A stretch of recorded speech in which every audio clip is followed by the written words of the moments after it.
მოგესალმებით მეგობრებო, დღეს ვიხილავთ ტრიგონომეტრიულ ფუნქციებს სინუს ალფა, კოსინუს ალფა, ტანგენს ალფა და კოტანგენს ალფა. ვიხილავთ წერტილის მოძრაობას ერთეულოვან წრეწირზე. დასაწყისი აღნიშნოთ ნულით. მათემატიკაში მიღებულია დადებით მიმართულებად საათის სისხლის საწინააღმდეგოდ მოძრაობა. ამიტომ მოძრაობას ვიწყებთ საათის სისხლის საწინააღმდეგოდ.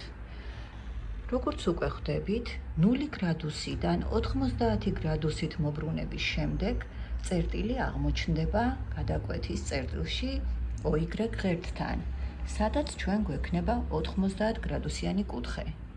კიდევ 90 გრადუსით თუ მობრუნდება წერტილი, ის გადავა 180 გრადუსში. კიდევ 90 გრადუსით მობრუნების შემდეგ გადავა 270 გრადუსში და კიდევ 90 გრადუსით მობრუნებით 360 გრადუსში.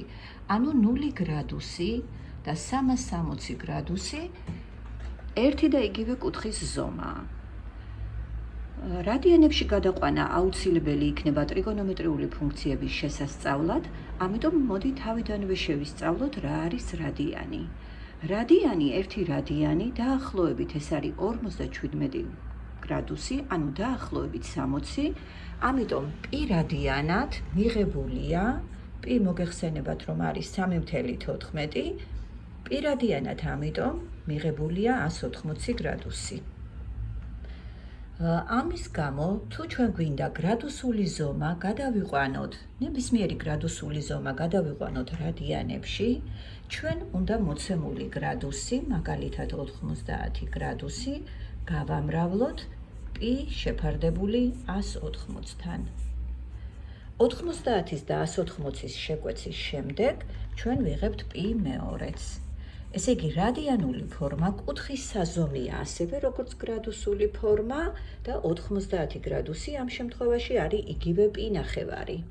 აქვე მივაწეროთ π ნახევარი. 180 გრადუსი თავისთავად π იქნება, ხოლო 270 გრადუსი შეკვეცის შედეგად მოგცემს 3/2 π-ს. ესე იგი, რადიანული ფორმებით გვექნება 360 გრადუსი, ანუ 2π,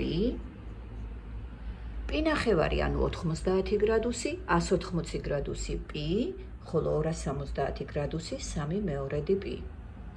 დაუშვათ წერტილი A წერტილიდან რაღაც დროის შემდეგ მოხდა ნებისმიერი კუთხით მობრუნდა. ვთქვათ, მობრუნდა O ცენტრის გარშემო ალფა კუთხით. დავაწეროთ A1 წერტილი. A1 წერტილის კოორდინატები x ღერძზე იქნება x, ხოლო y-ზე იქნება y, ხოლო რადიუსი წრეწირის იქნება r. შევთანხმდეთ, რომ მობრუნებას ვაკეთებთ ერთეულოვან წრეწირზე. ანუ რადიუსი 1 ტოლია.